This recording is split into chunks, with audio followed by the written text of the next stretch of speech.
4. põlvkonna GLE on saanud 4-aastaseks, mis tähendab, et kohe-kohe on tulemas facelift mudel ja minu rõõmuks hakkavad need esimeste otsa omadel liisingud lõppema ning neid saab juba järelturult. Olen väga tahtnud proovida seda 4. põlvkonda, nii et vaatame, äkki saame seda teha.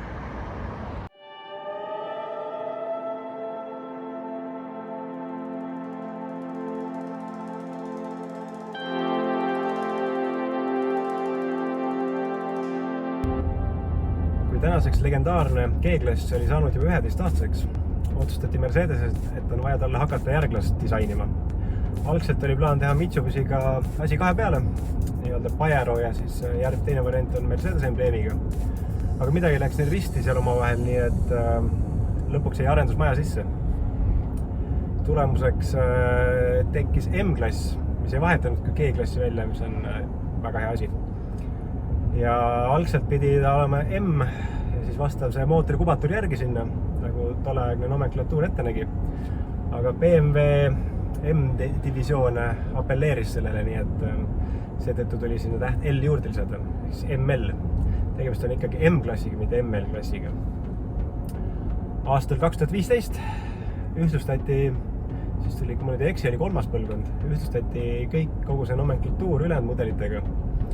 Ja võeti kasutusele G, ehk siis Geländewagon, mis tähendab siis saksa keeles maasturit.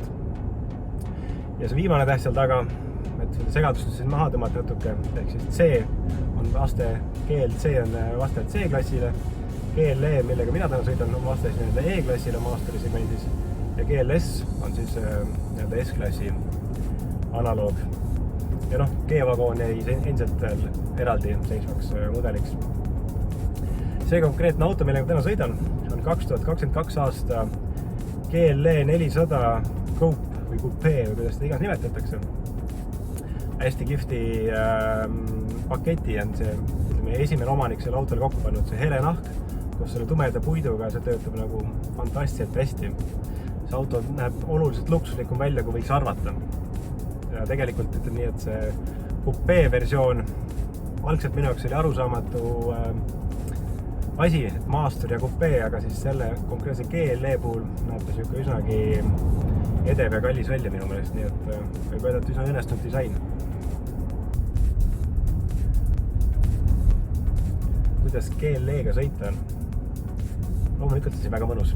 Istmed on pehmed, mugavad, rooli taga on hea olla, sa näed hästi igale poole. Pisut võib-olla õõtsub, aga see käib maasturite juurde. Rool on Mercedesele kohaselt kergelt üle võimendatud, aga ega see nagu ei lähegi kiireid kurvi võtma, kui see just AMG mudelit ei ole valinud. Ja ütleme, kõik see materjalid siin sees ikkagi, see on ikkagi esmaklassiline, et need mõnusad alumiiniumist nupud näevad väga kallid, elegantsed välja ja ennust väga ilusa disainiga. Üldse see auto nagu hästi õnnestunud. Ma veel ei ole leidnud midagi, mis mulle ei meeldi. Võib-olla on see hind, aga ütleme, et sellise auto eest see hind on väga hästi põhjendatud ja edustatud. Et miinuseks tookski välja hinna kallis.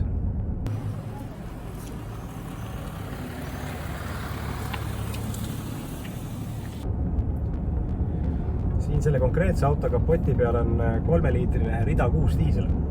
Võiks eeldada, et on V6, aga ei, Rida 6. Ja see arendab 243 kilovatti ja 700 newtonit väänet, nii et seda jätkub. Ja tegelikult ütleme, et GLE puhul ei tasuks võtta kõige väiksemat mootorit pärast kahetsed. Võtta nii suur kui saab, kui vähegi rahakott lubab seda. Et see pakub ka dünaamikat ja sõidumõnu ja ütleme nii, et selle autoga sõita on ikkagi väga mõnus mugav. See tuulevihinad seal ongi praktiliselt ei kostu. Tallinn-Pärnu nõudus väga mõnusalt, et seda teekonda ei pandki praktiliselt tähele. Istud naudid, kuuled head muusikat ja helisüsteem on siin fantastiliselt hea sees.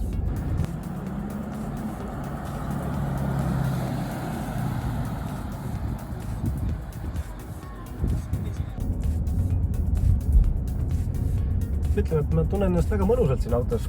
Ma ei ole üldse kindel, et ma seda autot tahaks homme vehosse tagasi viia.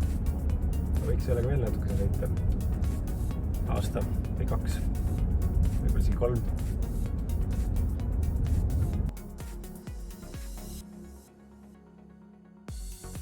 Nii et minu poolt väga kõrged punktid seal autole.